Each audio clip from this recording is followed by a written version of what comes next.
Hey, everybody, it's the DLLS Cowboys podcast. Schotty says they're good enough to beat Green Bay without Tyler Booker and without CeeDee Lamb. Are you buying that? What is the path to victory? We got all sorts of other things. Clowney debut coming up. Bland coming back. Let's have a DLLS Cowboys party and start it. Meow.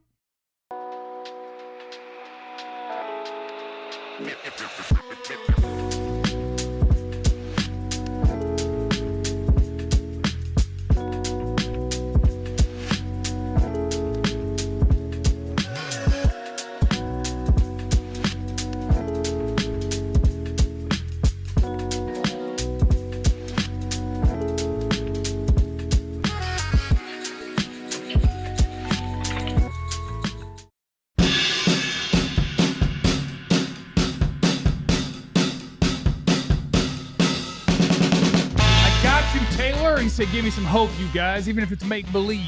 Just need to feel. I got you today. I got you. You guys believe they can beat the Packers? Come on. Come on. Hit me in the chat. Welcome in. It is the DLLS Cowboys podcast. We got all sorts of things to get into, including when I dedicate my performance to somebody. It's a big birthday day. Anthony P. First one in the chat today, baby. Good job, Anthony. Welcome into the show, everybody. My name is Jeff. See you next to former Cowboy wide receiver Jesse Holley. Yeah! What about yeah. That's good energy right there, baby. That's good energy. And he is next to the greatest beat writer in Cowboys history, great and powerful Clarence Hill. Speaking of energy. You can't appreciate OJ? OJ? Speaking of energy, you can't appreciate OJ, man. You can't. What about energy? Energy's great. Hey, thank you guys for being here. We appreciate it. We're going to give you some positivity, I think, right? We're going to give you some positivity. Maybe. Stick with us. Win or lose, we're a family. Maybe. We're a family. We need you guys. Who's scoring the first points for the Cowboys in this game? And why is it Brandon Aubrey? I was going to say Brandon Aubrey. Come on, get it in the chat, baby. What if it could be somebody? Javante. Every time the Cowboys get the ball, we're like, Jaydon field Blue. goal. Field goal. Jaydon Field goal. Blue. I like that. Field goal. Jaydon Blue. All we got to do is get to our own like 45, and we got points. Yeah. No, Field goal. just take care of the ball. Let them threes add up. See how many 70-yarders we can kick. Schotty says that the Cowboys are good enough to win without CeeDee Lamb and without Tyler Booker. You buying it? Oh, man, I thought we were going to start good. I mean, listen. I'll start. I'll start this off. They can. So here's the thing. Football is a they're in there. Football is a funny lady, and she is not loyal to anybody. There you go. Like, she's not loyal to anybody. So is there a chance? Yes. If the game starts on Sunday and there's players in Cowboy uniform that are on the field playing, there is a chance. There you go. But let's be honest with ourselves. When we looked at the schedule this year, back in August, when Micah was still a part of this team, when CeeDee Lamb had two good ankles, when Tyler Booker was a budding young star, when all the things that were trending in a positive direction, picked the Cowboys to lose to the Packers. That's before they lost to Cleveland. We still picked the Cowboys to lose to the Packers with a fully loaded roster. I'm just trying to figure out one thing we're trending in a positive direction.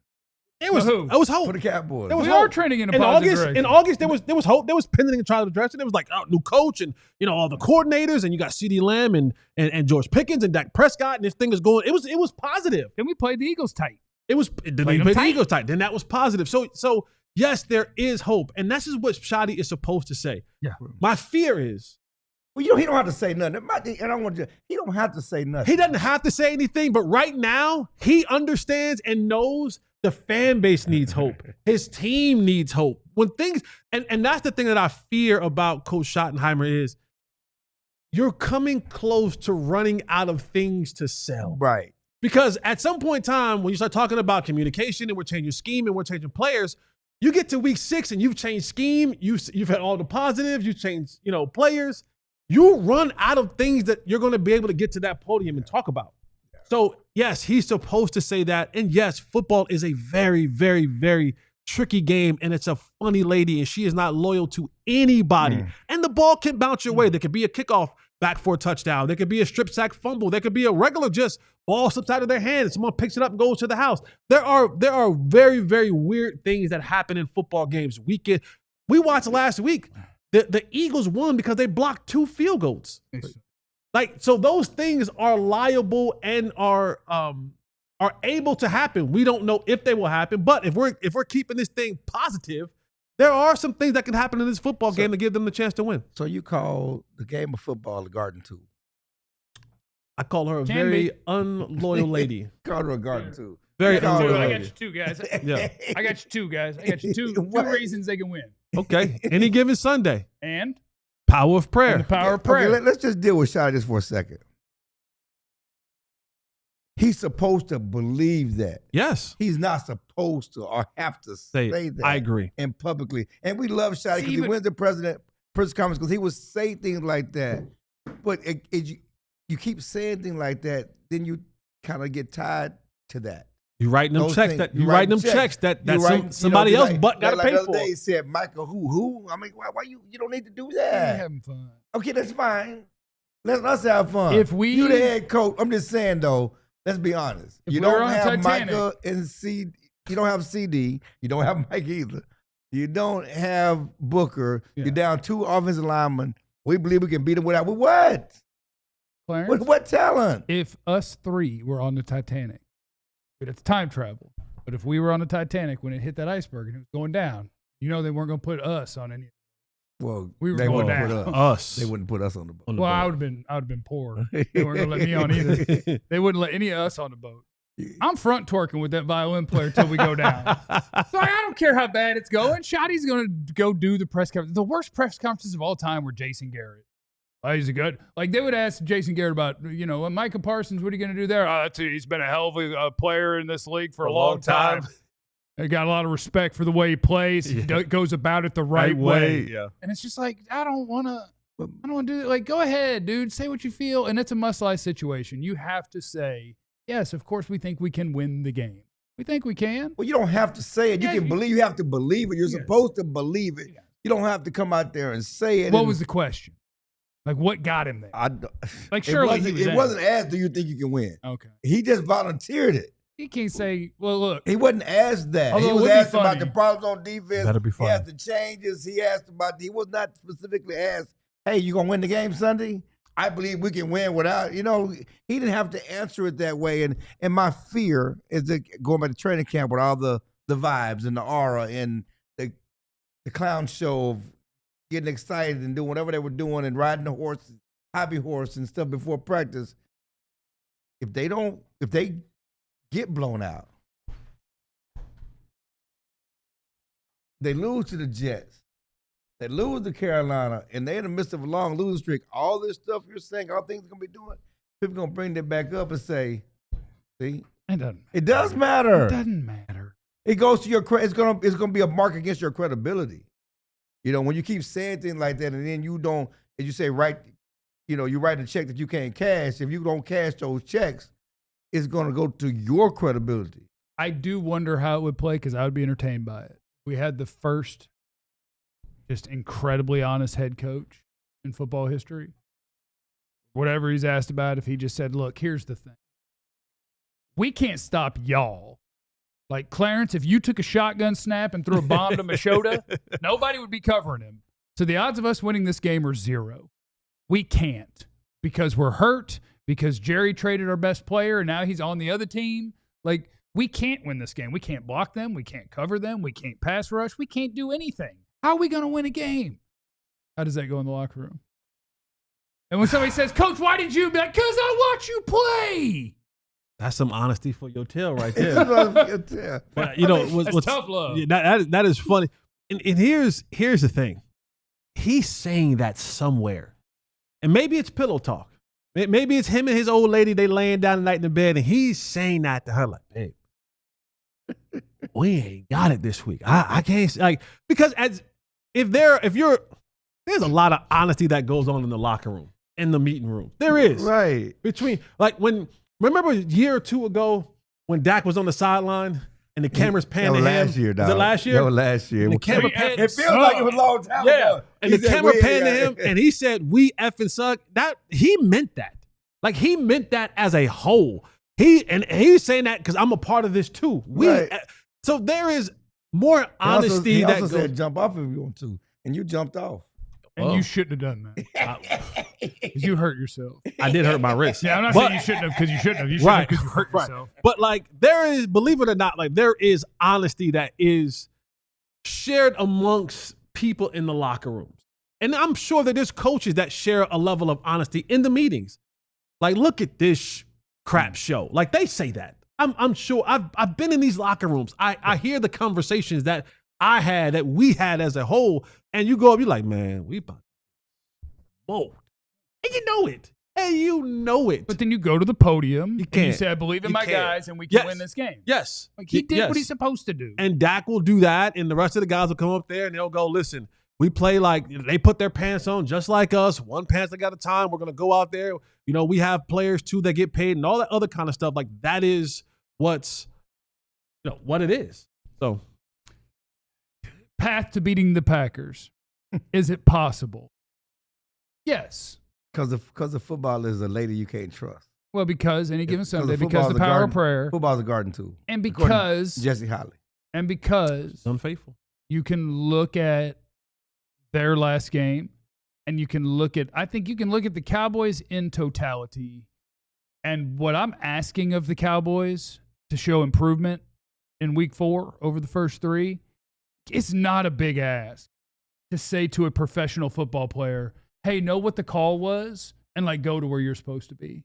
Like that's the bar for this defense to be way better, is realize what was called and go kind of do your job. And if you could do that, we'd be 5 times better on defense. Because right now we can't do that. We called cover 2. So 2 of us are going to go back there. We called cover 1. So I'm going to go backwards. According to Schotty, some of the problem is they are communicating, but that's pre-snap. And then when the guy goes in motion, which changes the coverage or changes your assignments. I will fight Matt Eberflus. Going in motion breaks us? When they start doing some different things and then everybody not on the same page what they're supposed to do afterwards. Well, that's good because motion's really rare, so that won't happen often. And so you got guys jumping things and doing things that they're not supposed to be doing. It's a problem. And this is the part when we hear, we need to simplify things. Well, now simplifying things means go and stand right where you're supposed to be.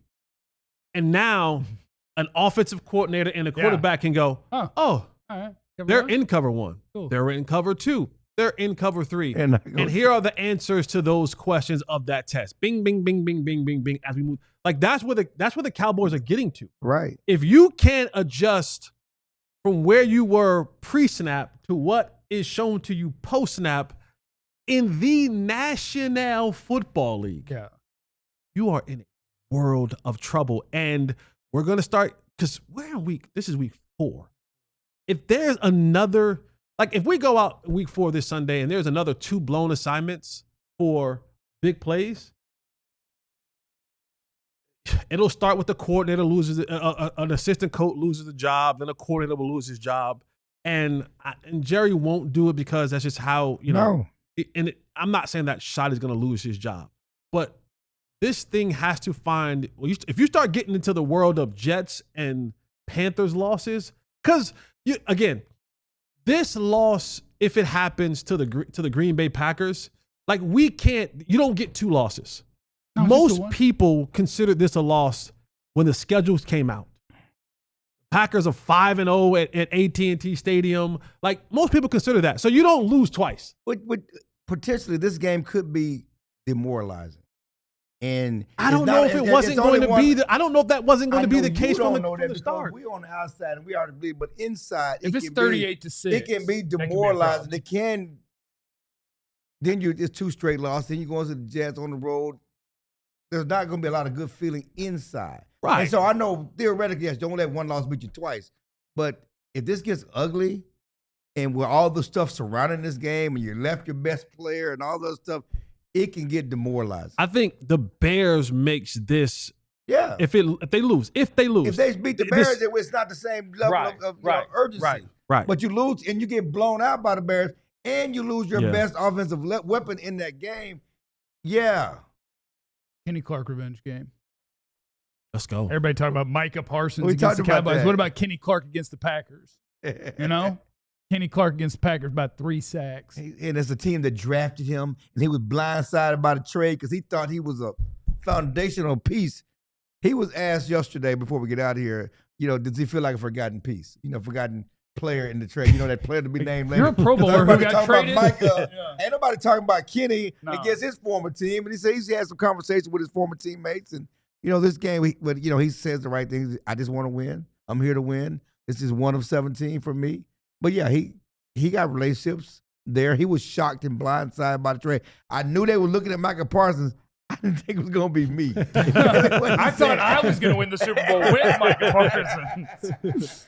Coming up next on the DLS Cowboys podcast, Jadeveon Clowney should be good to go this week. He talked Cowboys pass rush. Chill's got the scoop. It's next. One thing I love about the life that I live, I live a very good life. Yeah. Spontaneous life. I get to go and Good do life. good things with good people. And I look good on my way to doing it. Oh, do you? I do. I look good on my way to doing it. And one of the reasons why and how you can look good doing anything that you may do the end of this summer or this fall is to put yourself in a good Mac Weldon shirt. Mac Weldon. I'd go Weldon if I were you. Weldon? Yeah, Weldon. That's what I would go with. Yeah. I went from, was it Weldon? Just keep going. Mac Weldon. From the gym to workout nights, some adventures. You want your clothes to feel comfortable anywhere you go. Head on over to Mac Weldon and use the promo code DLLS and get 25% I off. look good. I just don't read good. I look good and I don't read good sometimes. Sometimes these things get the best of me. So, hey, if you look good, you feel good. If you feel good, maybe you might read good. Head on over and get 25% off your first order using the promo code DLLS. Make sure you save good. Save good. Make sure you save good And look good. Keep an eye on your monies because your chickens are important. In this Chickens world, are important. And I'm not the best with my chicken. Fortunately, I'm a wealthy housewife and I just make more.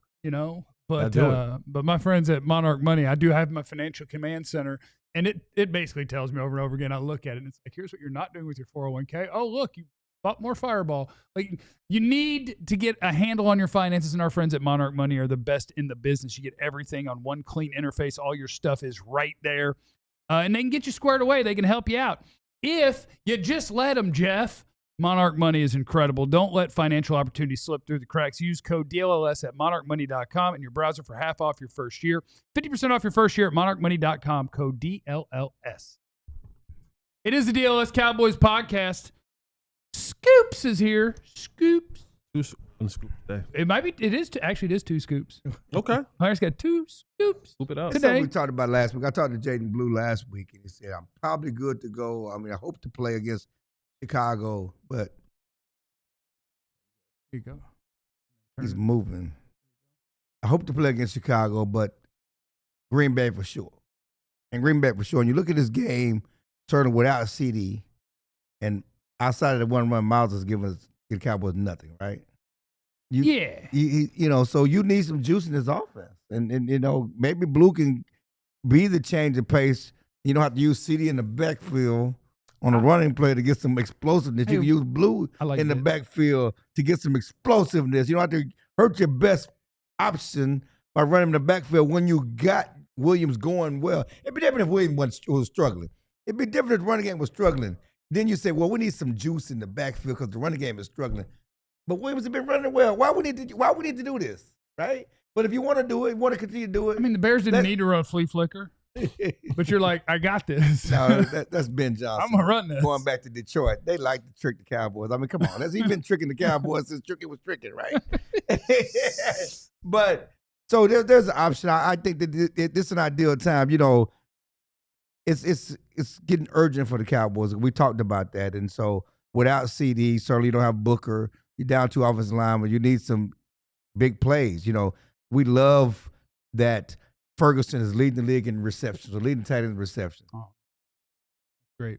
We need big plays to get down. We need some big chunks. This the game. I'm Jaydon Blue. Do I want to come back this game? And I know you want to play every game. I get that part. But sometimes you look up. Chip Michael. He might have chip. Can sometimes, you chip? I mean, they're still professional players, right? Like, you can know that the other team is better than you and that you should lose the game, but doesn't it make you more want to be the dude that changes it? Yeah. I suppose. Okay. I just try to pretend that my professional athletes have a different brain than mine. Yeah. And that it wouldn't be like, oh, we getting rolled today. And that it would be like, come get some. No, it's not that we're getting rolled today, but again, you have to go out and you look and you go, man, I'm down my center. I'm down my right guard. My 2 tackles aren't the best. Hoffman hadn't been bad. And now I'm supposed to go in here and help. Like there has to be a level of optimism and a level of reality. How about this? Let's make it personal. We're not asking to have 20 carries. Okay, we're not asking to go for 150 yards. We asked him to go 7-7 with the game on the line. Get out there, you ask him to make a play, it's crucial time. Well, you want to go 78. Well, right? 7-7, say I was trying to make it plain. Sometimes, 75. you can fine. be. It win the game. But I'd love to not the have third to or kick. fourth. What number were you in the receiver pecking order at that time? 4. You was 4. 4. Were you 4? 5. Okay. I just trying to be the 5. I was 5. I'm saying, generally, when the fifth receiver comes out there, you don't expect big plays. Not neither did they. Clearly, that's why I got it wide open. You know what I'm That's why I saying? needed to get one play in the lead. So I'm just saying, He would have walked over to the tight end. I'm doing like this. But I'm also realistic in understanding that, like, I'll give you an example. Like, in the huddle before that play, a series before that play, Yeah. we had already were down Des Bryant. Right. Miles Austin looks at me in the huddle and go, dog, I'm shot. I can't run. And You're like, yes. No. Oh. My response to him, because I'm a realist, my response to Miles Austin literally was like, what? I said to him, dog, if we don't have you or Dez, What we going to do? we don't have a shot. That's literally what I said to him. You didn't think, I got it. on, Put this cape on. I'm real. I'm a realist. Yeah, but Come say Jaydon Blue today. thinks he's got it. I'm a realist. Well, I you knew was- if I had to go out there and That was play your- 70 snaps, we're probably not gonna do well. I'm a piece. But that was your second rookie year. I'm a second, piece. third rookie year. I would have thought that my first rookie year. You know what I'm saying? I was going to say, this man, how many rookies you have? He's the only one that about 2 rookie years, okay? I just want Jaydon Blue to play. And I do want, you know what, Clarence? I want you to clarify something for me. Clarify. Like, what he said and how he said it.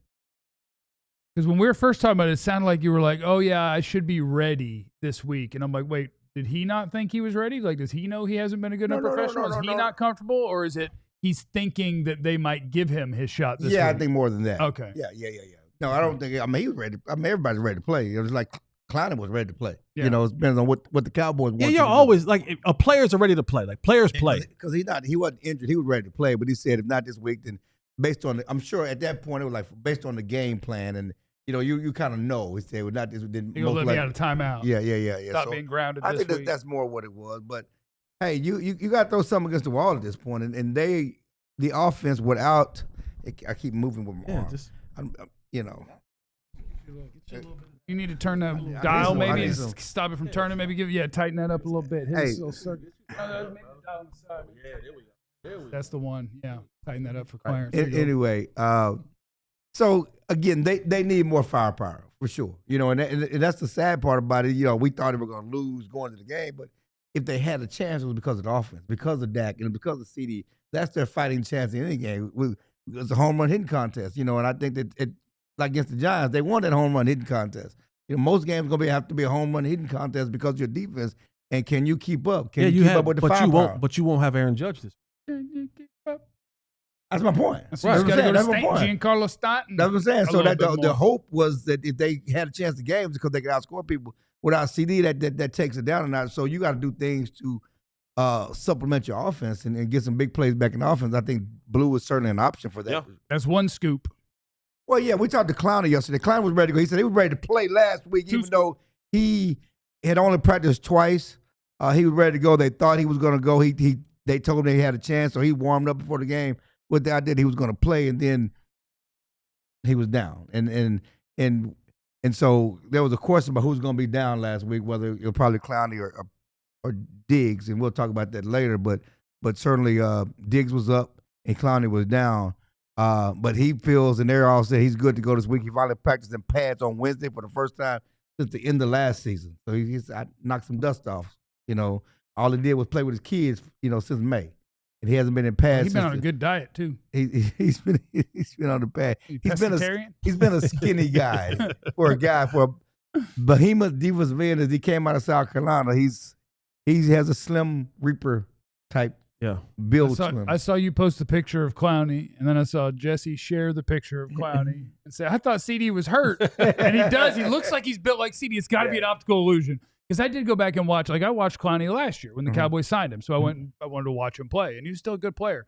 He was skinny then. I was like, man, that's a thin-looking edge guy. And then I saw the picture you took, and I'm like, man, he might have lost 15 more. Yeah. Like, is he about to go out there at 240? Listen. Or is it an optical illusion? And I'm going to be honest with you, for a guy who's 33 years old and been in the league for this long, for him still to have a slender build is either great genetics or a testament to how he takes care of his body in the offseason. Or he thought he was retired and he hadn't touched a weight.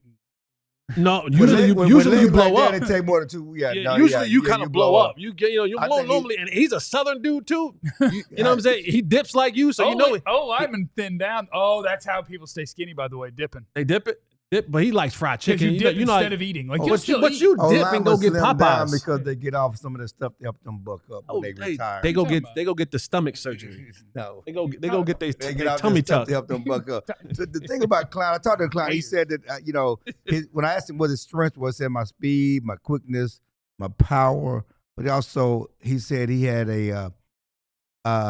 he's instinctive. Some instinctiveness. That's the best thing he does is instincts. He says, I'm an instinctive player. I'm aggressive. I got speed. I got power, but I'm also instinctive. That's kind of how D-Law was. He was very instinctive, especially to stop the run. And Clown is to be his size, he's very good against the run. And certainly he's a capable pass rusher. So he said I could have helped him last week. He was, chomping at the bit to help them last week. He believes he can help them this week. One thing that he brings to the table is not only his ability on the field, but his knowledge. And he talked about the young guys. He talked about the pass rush that did not get to the quarterback at all, against the Bears. He said they didn't finish their rushes. He watched them and said they didn't finish their rushes. And they gave up too early. That's something that he can, offer to these young guys. When he told them, you got to finish. You can't just have a good move and get off, but you don't finish your rush. Is one thing he noticed that they did not finish their rushes. Maybe he can help them start their rushes too. And I'm serious because I do feel like on a lot of them they don't, and I do think on some of them they're being told to. Like we are controlling a gap, a lane, like we're not just teeing off. But there are just so many rushes from this team that are real boring. And Jesse, the ones I'm talking about. Mm-hmm. I bet I could just run into you and it'll work out. Like, that's not a pass rush plan. Right. I hope Clowney can help him with the start, too, where it's like, hey, when you're coming off the ball, do you know what you're trying to do to that guy? And how to set a guy up. Right. Is your plan to go down the middle? Because that's not a good plan. They're 320. Right. You're going to lose that battle. You Just 250. about every – unless you're Nick Bosa or Myles Garrett, the guys who are 280 plus and just beast. Yeah. And even those guys, and they're scared of you doing other things. Other things so as well. It's like, oh, God. Yeah. That's the thing. They're not afraid of you doing anything else. I got a question for you guys. We talk about vibes and shoddy and culture and compete. Zion Childress competed very well at training camp, right? Well, he was mad at you during the show. I know. Yeah. I don't know if that's Zion. I didn't really talk to him at training camp. He competed very well at training camp, right? When it came to start the season, we're going to trade for a guy we know. Yeah. Even though Zion Williams was good at slot corner, coming up there doing those things that Reddy's doing, we're going to trade for. Is that demoralizing? You bust your butt in training camp. You flash. I'm doing what you say. It's about competition. When I'm competing, I'll handle and then when it's time to the build the roster, situation, he was active the last couple weeks, but he didn't play a snap.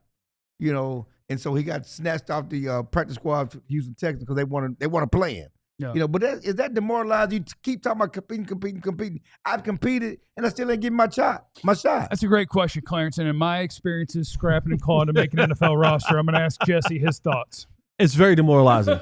It is. It absolutely is demoralizing. It's frustrating because you tell me one thing, you tell the media one thing, and I'm showing you every single day that I'm doing everything you asked me to do, and it's still not good enough. You go and get other players, you go and not give me my shot. It is very demoralizing, and that's why.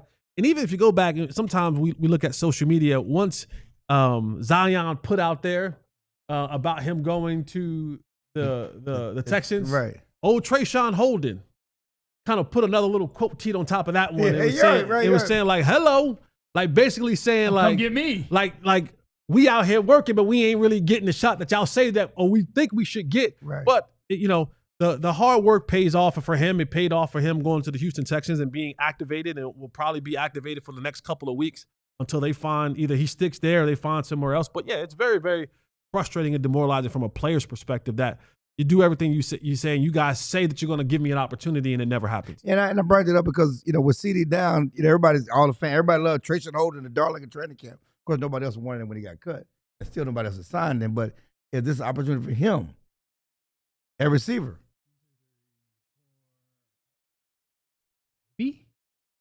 Flournoy up. Mingo's not back. Maybe. Is he run down on kickoff? I don't know. They may run with 4 receivers. They may run with 4. We'll let Flournoy run down on kickoff. We'll let Trayvon, do that magic, when it's time to catch the ball. Play Trayshawn at receiver over Ryan Flournoy. I'm just Coming up next on the DLS Cowboys podcast, No Ball Better University with Jesse Holley. Let's get ready for Micah Parsons against these Dallas Cowboy offensive tackles is next. Big brothers and big sisters, they need your help. We are advocates for the Big Brothers and Big Sisters program, but we need your help. Just like you support us each and every day by tuning into this show, I need you guys to go and sign up to be a Big. These littles all across the country, specifically here in the DFW area, they need you. They need that good mentorship, and mentorship can change the course of a young person's life. So here's how you can help. All you got to do is head on over to bbs.org/allcity and get signed up today. Start taking the steps to become and help some of these young people in the world today. I know as a youngster growing up, there were mentors in my life that, helped me get to the places that I want to go. For me, it was sports. But there were so many people along the way that had they not been there for me, had they not given me the mentorship and the love and support that I needed, I wouldn't have made it to where I was supposed to. So they need your help at Big Brothers and Big Sisters. So head on over to bbs.org/allcity and sign up to be a Big today. It's hard to look good in these helmets. So tall. You need to have like the suspenders and no shirt on. Yeah. Okay. I'll get that. Or the safety vest. Next segment. Gotcha. Also want to encourage you guys to join our supporters club on YouTube. It's right there on the main page. You can just hit join and get all squared away with that. It is for the psychos out there. You want to support us in the biggest way possible. Join Nux as a member of the supporters club. I'd like to see Nux text into the show. That's the little foam finger guy. Very Texan of him there with the red and the white and the blue and the little star. He's very America. Very Texan Nux. What you get when you sign up to be a part of the supporters club is you get access to exclusive emojis and more. You can see the emojis right there. The little bing bong, the brow, 88. Honestly, I don't know what the one with the little cowboy hat on is. Cowboy. It's a cowboy. But you get the pop-pop. Yeah. Pop-pop's nice. You need the pop-pop. So there's that. It is the DLS Cowboys podcast, and it's time to step inside the classroom. We're going to stop by the KBBU No Ball Better University with Jesse Holley. Let's go. Class is now in session. If you're one of the good students, come on up to the front of the classroom and be present. All right, so we're going to get into this thing right now. The Cowboys are taking on the Green Bay Packers. Look at Dorrance.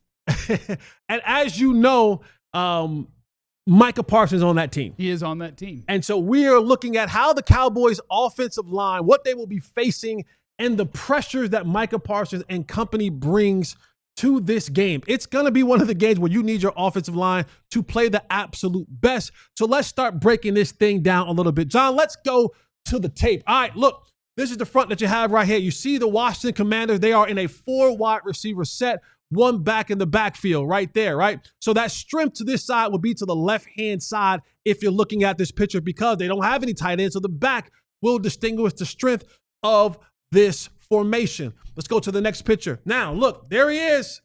That's the guy. Okay, we got Terrence Steele out there. We're ready. Micah Parsons. Now, here's what the Green Bay Packers. Why you got to be in a star, man? Why you got to put Mike in a star? Yeah, why couldn't you circle him and put him inside of cheese? Why he's going to be a star? Why you got to be a we star? don't have the cheese logo. Oh, okay. Yeah, we don't have the cheese logo. Couldn't have a whole wheel of cheese. Yeah, on his no, foot? we don't have that. But what we want to show right here is Micah Parsons, and we're going to get back to Micah Parsons, but I want to show you how the Green Bay Packers are using these different fronts to get Micah Parsons matched up one-on-one so that he's able to go out there and take advantage of the tackles with no help from a back, no help from a guard, or anyone else on the offensive line. So when you look at this thing right here, this is what we're going to call, so the Green Bay Packers, normally they work a lot of their 4-3 defense. A lot of time they work a lot in the over fronts and under fronts. But off the over and under front, you have what you have called a load front or a boss front, is where they're moving those bigger players to one side of the formation. I just wanted to show you kind of the shades of where these defensive linemen are in this particular picture. It's kind of shaded a little bit to the eye side of the center. You have that other defensive tackle way outside and kind of almost in that 3. And then you have the wide, you can call it a 5 or a 9, but you have that shade way outside. So what does that do to the offensive line when you look at this thing? And then you have, go back one, you have the linebacker on the backside right there mugged up into that gap right over top of the guard. And that's Edgerrin Cooper, and he's one of the best blitzers in the league. Absolutely. So what does that now mean for what the offensive line want to do? The Green Bay Packers now, for the way that they're set up in this load or boss front, what that now does, they have now dictated to the offense how you will block us, okay? Because now we've shown you that you got 5 guys, we got 5 guys. You see the center right there where that arrow's pointing? You see him pointing out to the left? He's letting the left side of the line know, hey, the big side, the load side is over here. We're going that way, which means he has the guy right over top of him. That guard now has to push all the way outside to the guy that's lined up over the tackle, and that tackle got to go way outside to guard Rashawn Gary. And see how that distance, that's where you kind of have to work in space. Good tackles are able to work in that space. You call them dancing bears. But those that aren't, whew, that's a whole lot of space to have to cover with a guy like that. That back will chip. Now, that linebacker, because he has walked up into that gap and he's mugged over top of that guard now has to play him as he's coming as a rusher. Yeah. It's 5-on-5, which ultimately means your right tackle now has to push out to Micah Parsons. There's nobody to help.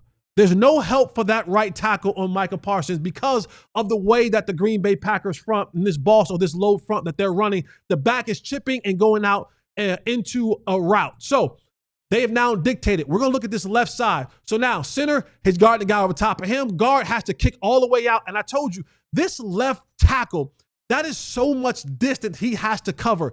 Now, what Rashawn Gary, you have to understand, he has speed, he has power, he has movement. Oh, by the way, we're focusing, looking at and talking about Micah Parsons, but Rashawn Gary right now, as of today, leads the National Football League in sacks with 4.5 sacks. So the guy opposite Parsons. The guy opposite guys, huh? yeah, go figure. So see that space. So now the tackle has to keep in his mind, how do I close that space, but also maintain my width at the same time while I have this guy rushing at me? And you see Rashawn Gary taking that up the field approach, and now he has to kick all the way out there, which now makes him very susceptible. 72 is already beat. Yeah, don't get there. You're jumping ahead. You're jumping ahead. No, this is one step. Listen, you're a good student. Don't become the teacher right now. The crossover, man. Listen, we're on the left side right now. We're on the left side right now. Side. That left tackle has to kick all the way out there to guard that defensive end. What does that do? Because the guard now, left guard is occupied,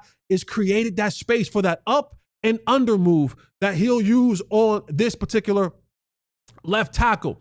All right, now we move forward. Now, my well done student, we go to the right side. I already told you where the center, the left guard, and the right guard, where they have to block. The right guard now will be occupied right there on that defender. The left the right tackle Our right is tackle's now ready for this. one-on-one with Micah Parsons. The first thing that you know and you respect about Micah Parsons is what? Speed. He's fast. Speed. And so Micah used the up and under move or the crossover move, a little bit of an AI. Right. And now what I want you to see is go to the next step. Now, look at this right here, okay? The reason why I circled the feet, because that tackle understands that I have to kick out because of the speed of Micah Parsons. Well, Micah Parsons has already made his one step up the field with speed. His foot is planted already in the ground. Look at the tackle's foot. You can't move It's until still in the air. He's still going that way. He still has to go out. So Micah has already begun to transition back underneath while this right tackle hasn't even planted his foot on the outside. You already know right now he's whooped. This game is over. Now, normally what you would like to have is you'll hear sometimes, hey, my guard can give me a half a body or half a man or arm, something on the inside to deter him. The linebacker doesn't even come. He's just occupying the attention of the right guard in this boss or load front, just so that he can't go over and help the right tackle while Micah Parsons is doing what he's doing. Now, that right tackle has yet to get his full foot on the ground. Micah has already begun his descension to the quarterback. Oh, there's a hold. Yeah, well, you already can see what's going to happen right here. Micah swims through.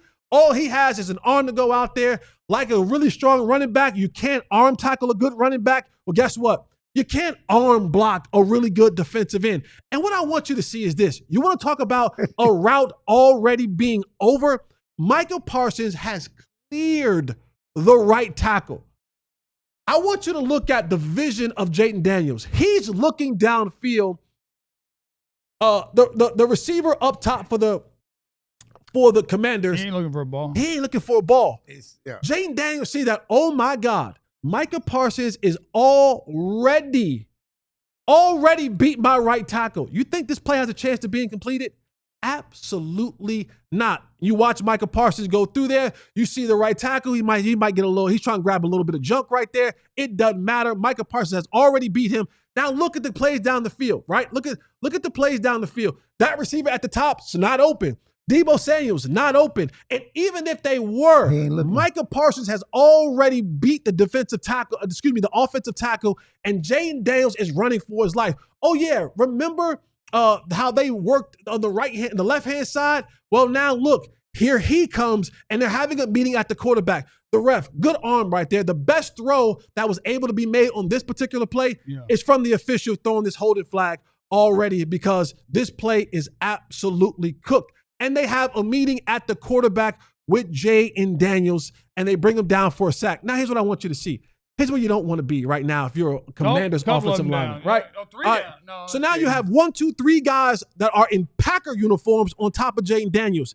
Their right guard, I don't know what he's doing, but 2 pumps in the National Football League will get you a flag every single time. So he's down there on whatever yard line that is, and he's got a little pump action on the ground. That's up dog. Yes, and then now you have your other player, offensive lineman. He's looking back like on the one knee, like, damn, dog, my bad, Jaden. Then you have your other 2 offensive linemen trying to run in to get guys off them. Maybe you guys should have tried blocking these guys. And then you have a meeting at the quarterback right there. So one of the things that this Green Bay Packers defensive line want to do, they'll run a boss or load front where they're shading guys over at the 1, the 3, and the 5, or the wide 9. They're kind of like an overload, and they're creating this matchup where the Cowboys don't want to be. You don't want to find yourself in third down or definite passing down, because they get into this type of front, and now you don't have enough guys to block or at least double team, and they dictate how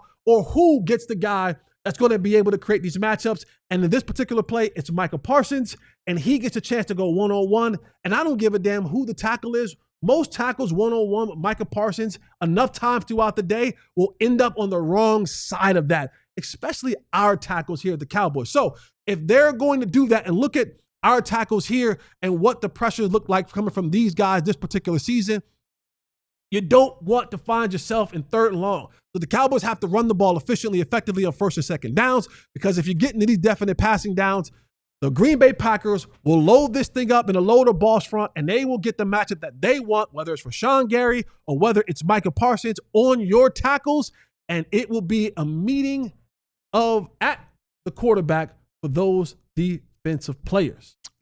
Dronos has an important question. I don't know that. Is no ball better university and HBCU? I know that. I know you're going to see that. We are an equal opportunity university. We are learning. HBCUs are as well. Yeah, I saw a white punter at one of them. We are a learning university. Okay. We don't discriminate. We are what do they call the I don't know. what do they call the Y'all integrated? what do they call my university? What's North Carolina? It's called PWI. A PWI. What is that? A predominantly white institution. Okay. We are a combination. We are a PWI, PWI and we're at HBCU. We want everybody. I don't care what places y'all get y'all information from. Ain't nobody breaking it down for y'all like that. It's just not happening that way, man. It is great information. Yeah. And I'm glad it's a perfect illustration of what I've been saying all along. How did this Don't get rid of Micah Parsons. How did this become about you and no ball better university? Jesse just showed you what I've been saying. No. He put it in. I've been saying. Don't get rid of Micah Parsons to make your defense better.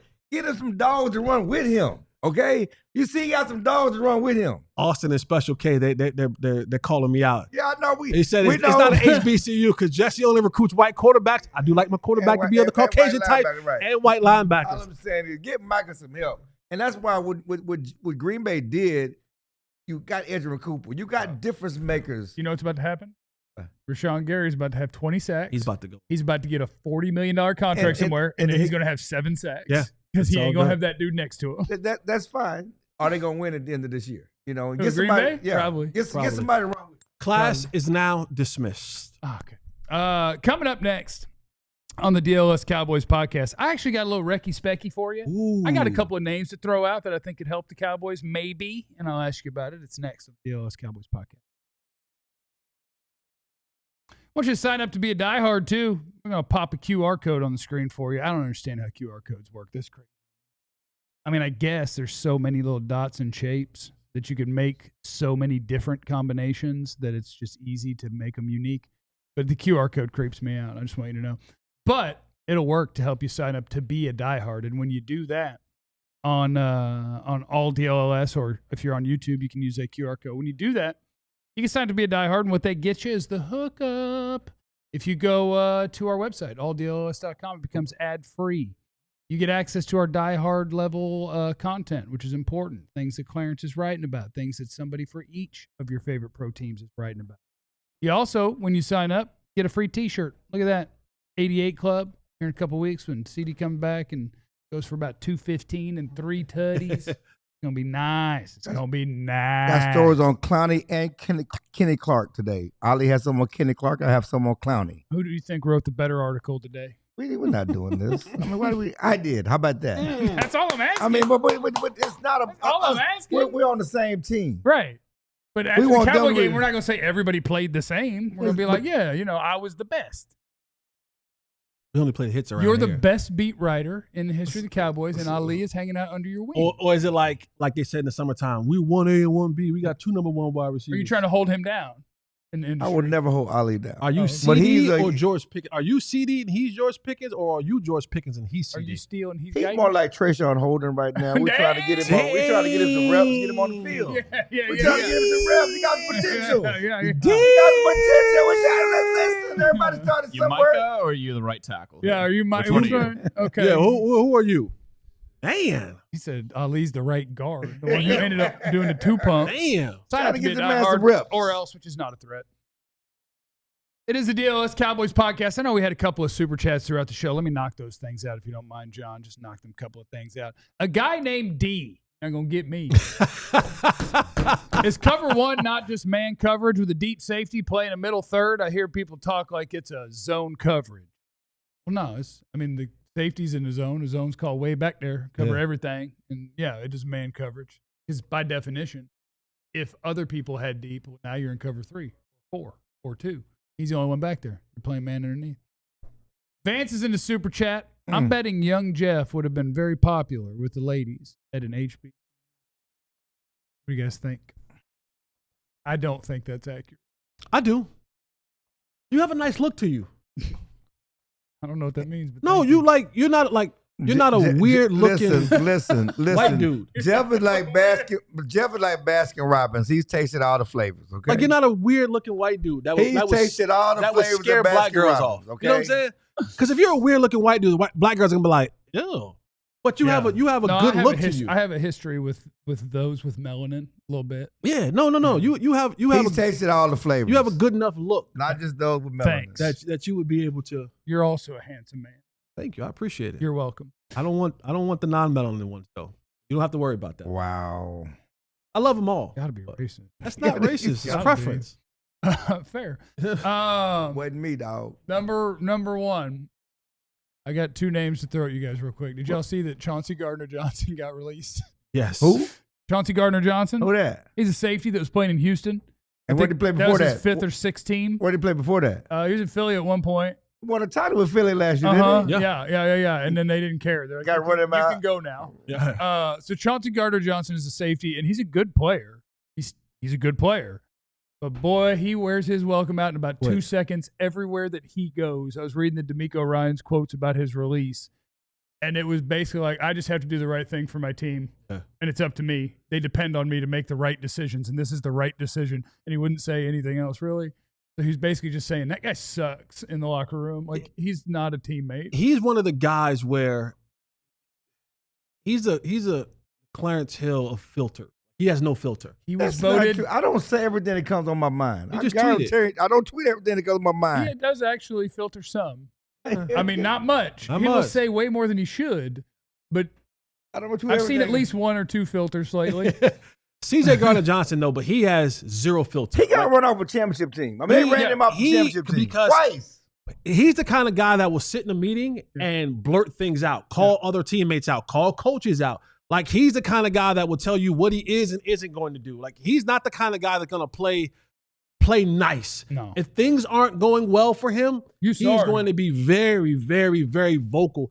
And it's easier to digest when your team is winning and a lot of things aren't trying to be fixed. But when you're like Houston right now, and they're trying to find ways to get victories, and D'Amico Ryans is trying to find ways to galvanize that locker room and try to produce victories because there was so much potential put on those guys. When you have CJ Gardner-Johnson out there spewing and saying the things that he's probably saying in these meetings and on the practice field, probably calling your star quarterback sorry. Like, he's the kind of guy that be like, sorry. And it's like, you just can't have that in the locker room when things aren't going well. So you want him here. So you want him here. Yes.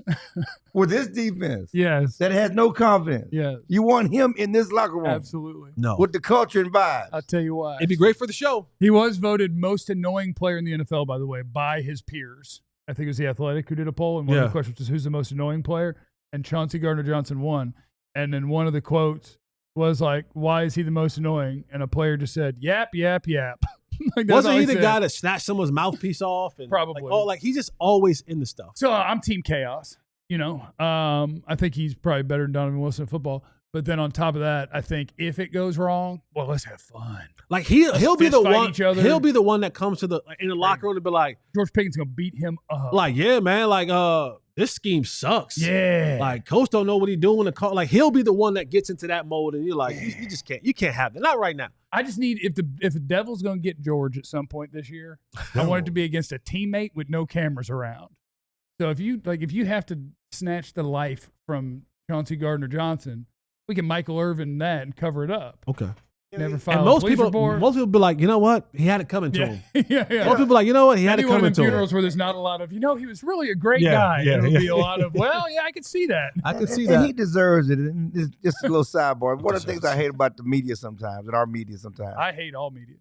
So Pickens drops a pass that turns to intercept. He goes to the sideline and throws his helmet, as he should. He's Tom Brady frustrated said that he beats his dog, maybe. And then everybody said, "Oh, that's almost that Pittsburgh Pickens coming out." Yeah, got him. The first thing, did you talk to Pickens about slamming his helmet? Side like, if he goes over there and starts laughing, we're gonna be mad at him. Yeah. He's showing passion that he made a mistake. And Derrick Henry, after his fumble, smashed his helmet. Is that a problem? Why do we need to be asking the coach? You gonna talk to Pickens about slamming his helmet? No, you get to be mad. I mean, you want that. You want him to care. Yeah, I'm with you. Right, but they're, I almost got that Pittsburgh pick. You know how many people said that? Like, what? Okay, now you're That's ready. not a problem. No, it's not. It's fine. Now the devil is going to get him at some point this year, but that wasn't it. This losing keeps happening. Yeah. It's going to get him. It's going to get him. Because he's trying to get paid, too. He's going to be the one. Now, the more realistic name that I've seen on the internet, I was donging around on the internet, and I saw the name of teams are inquiring about, and it's Kayvon Thibodeau with the Giants. Can I sell you on, go get me Kayvon Thibodeau? If I give you my whole plan, here's my whole plan. Okay. And, Jerry, this is for you. I'm trying to help you out. You are awful at your job. The GM part. You're great. There's no need to take a shot. Great owner. You didn't have to take a shot. You're right there. You're a great owner. Devil got you right there. But I'm trying to help you with me and with the fan base. So you traded Micah Parsons. Let me reiterate. That was stupid. No one does that if they want to win at football in the next 3 years. It was really dumb. But now you're trying to sell it by bringing back Clowney, who looks like he's 130 pounds. Yep. And I hope that he helps our team. But it's not a whatever, Jerry. Just give me your plan. Give me your plan. What's your plan? Here's the plan. What's your plan? So I need to get better at rushing the passer. And Kayvon Thibodeau's career with the Giants has been kind of started off pretty good. Then it was like, oh, he's never really lived up to expectations. And now he looks really good. And so I don't know the exact cost of this, but the Giants suck. So you call him and you say, hey, I'll give you a third-round pick and change, maybe a second-round pick. Maybe we'll go that high. Because, I mean, I got 2 ones for Micah. Right. So I'm not getting Micah back. I'm trying to get 60% of Micah. Yep. But not an old guy that's just for this year. I am trying to fit this in and help spin my Micah deal and walk the tightrope of kind of rebuilding, but also trying to compete. So I'm going to bring in a young pass rusher that's pretty darn talented. Yep. I didn't at $47 million. That was too much. 28, not so bad. So bad. And so Thibodeau's 25 years old or whatever. So I'm going to bring him in. I'm going to give him the extension I wouldn't give to Micah for $20 million less, maybe more than that less. I don't know what his market is exactly.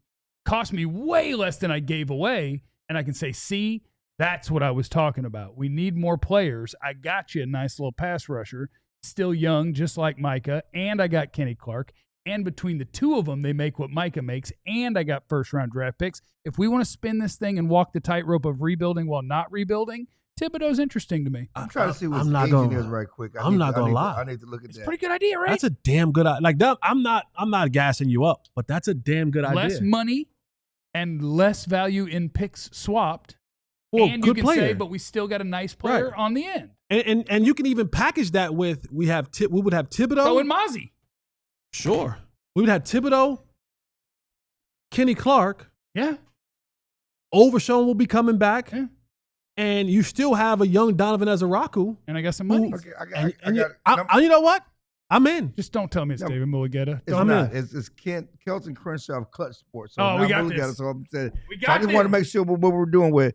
The It's question here is this: when do you do it? First of all, today. Okay, because at some point, if the losing starts, you don't want to give away your top pick. No, you give away Green Bay. No, I'm going to give him 2. I'm not going to give him 1. Okay, you're not. They can't have a first-round pick, period. Okay. Like, all right, Thibodeau's that's track Well, has Green been Bay too will- inconsistent. Okay, Yeah, the Giants ain't giving up a first-round pick, giving up Thibodeau with a young team rebuilding team without a first-round pick in return. No, I would hope they he not gonna walk do that. anyway. It don't matter. That's fine, but I'm not giving him to my division rival without getting the first-round pick in return. Well, even if you have to give up, but Green Bay's because he picks, was like a top Green 10 Bay pick. picks are going to be like realistically second round it picks. might be the 32nd. It might be the They're gonna- 29th. yeah, they're I gonna gotta give be- up more than that with him. At least two twos, something. I got to for get the something right for to him. pay a career that's kind of been like this. I get if He's you a wanted top to. 10 pick. We throwing in Mozzie. Yeah, I'm giving him Mozzie. So 2 and They already Mozzie. got Sexy Dexy. Why do you want Mozzie? Back him up. Everybody got to have a backup. All right. To balance out this the plane. is positivity, guys. The Giants are gonna give the Cowboys Kayvon Thibodeau for Mozzie Smith and And a 2. everything will be fine. And a future 4. See, I just keep going. What else you need?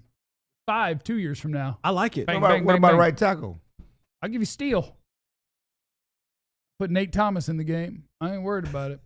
Look, that's just my plan. Honestly, I like that plan. I'm trying to help the pass rush for less than I. Yeah, I like it, Manny. Throw Schoolmaker in there. Yeah, you can get Schoon too. You can get Ferg. Somebody said that Ferg, they need to use Ferg a lot as a blocker this week. And I just want to tell everybody, if that's what you want because you feel like you have to protect against this pass rush, What you actually should be saying is, I demand to see a lot more Brevin Span Ford this week. No, Because Ferg ain't helping you block. Yeah, no, you need 12 personnel. I need both. I need to grab him by the face bag and say, son. But Javonte can help on one side and then get Span Ford on the other. You don't even want Ferg trying to get in. Devontae going to be chipping Micah. Right. We're going to chip him, and I mean. Because Bashadi said we're going to be physical with him. He said that. We're going to be physical. He's going to get it set. We're going to be physical with him. Before we get out of here, Dro Knows wants to know, he's in the super chat. Chill, was it easier to slam the leather helmets? Yeah, you had to bring that up. Well, I saw it. You got to read super chats. That man donated to the cause. You got to read the super chats. Dro, I told you we fighting. We'll see you tomorrow for a full preview of the Packer game. Go Cowboys, going to win by 30. Remember, you have no idea what anybody's going through, so be cool, everybody. We love you. Be easy. Eliminate the contingency. That's a big, thick boy. We all silly like the mayor.